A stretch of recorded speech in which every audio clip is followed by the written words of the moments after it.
She slapped him in front of everyone, hard enough to echo down the street, convinced he was just another arrogant rich jerk abusing his power. But what she didn't know was that the man she humiliated was the most feared CEO in the city, and that single slap would flip both their lives upside down forever, because instead of destroying her, he became obsessed with her courage, her fire, and the woman who dared to stand up to him. If you love dramatic twists, enemies to lovers romance, shocking revelations, and karma that hits when you least expect it, subscribe now, because this story proves that sometimes fate wears a cruel smile before it delivers true love. The slap happened on a humid afternoon outside a luxury hotel where polished cars lined the curb and Power walked past in expensive shoes, and Lena had only been there because her younger brother's medical bills were overdue and her part-time cafe job barely covered rent. So when she saw a sharply dressed man barking orders at a trembling hotel valet and threatening to have him fired for a tiny scratch that wasn't even his fault, something inside her snapped, all the exhaustion, fear, and injustice boiling over at once, and before her mind could catch up with her body her hand flew across the man's face, the sound sharp and final, freezing the entire street as gasps rippled through the onlookers, and Lena's heart pounded so hard she thought she might faint, but she forced herself to stand tall and glare at him, her voice shaking but loud as she told him that money didn't give him the right to humiliate people, that kindness cost nothing, and that men like him were the real embarrassment to society, fully expecting security to grab her or police to be called. Yet instead of rage, the man simply stared at her, one hand slowly touching his cheek, eyes dark and unreadable, and for a moment the world seemed to tilt because he didn't shout or threaten her. He smiled, small, intrigued, dangerous, and thanked the valet for his work before walking away without another word, leaving Lena confused, shaken, and convinced she'd just ruined her life, and she ran before reality could catch her, only to learn that evening when the cafe TV flashed a business news segment that the man she slapped was Adrian Shu, the youngest billionaire CEO in the country, infamous for ruthless takeovers and iron-fisted leadership, and Lena nearly dropped a tray as panic set in, imagining lawsuits, blacklists, and retaliation, but days passed and nothing happened, no summons, no threats, just an unsettling silence, until one rainy night Adrian walked into her cafe like he owned the place, not in a suit this time but in a simple coat, sitting at her section and ordering the cheapest coffee, watching her with an intensity that made her hands tremble. And when she finally snapped and asked why he was there, he said calmly that he wanted to apologize for putting her in a position where she felt she had to slap him,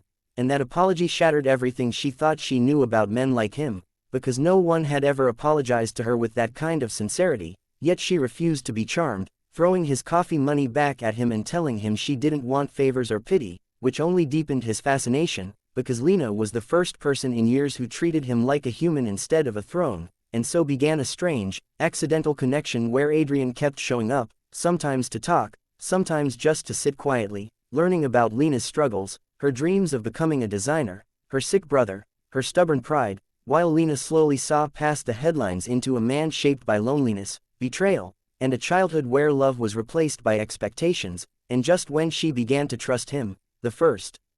twist hit. She discovered that her cafe was about to be bought and shut down by one of Adrian's subsidiary companies, confirming her worst fears that kindness was just another mask, and in a storm of heartbreak and rage she confronted him, accusing him of playing with her feelings like everything else he owned, slapping him again, this time with tears streaming down her face, unaware that Adrian had already cancelled the acquisition in secret to protect her job and planned to surprise her. But her words cut deeper than any slap, forcing him to confront the reality that power had built walls he didn't know how to break, and Lena walked away convinced love was a luxury she couldn't afford, only for fate to twist the knife further when her brother's condition worsened and the hospital demanded immediate payment, and in her darkest moment Adrian appeared not as a savior but as a man begging for a chance to explain, revealing documents, proof, and his own vulnerabilities, confessing that the slap had awakened something in him he'd buried long ago, the desire to be seen for who he truly was, and when Lena finally broke down, admitting her fear of dependence and abandonment,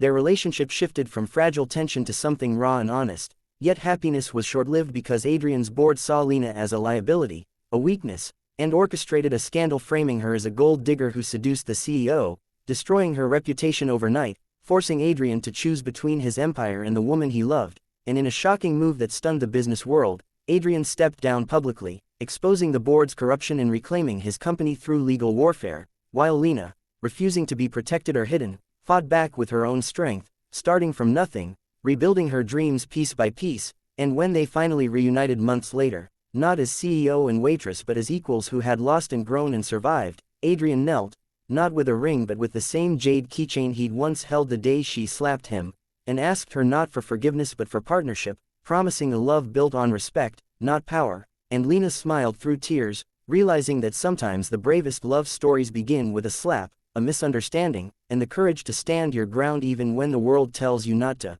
because fate doesn't always introduce soulmates gently, it tests them first.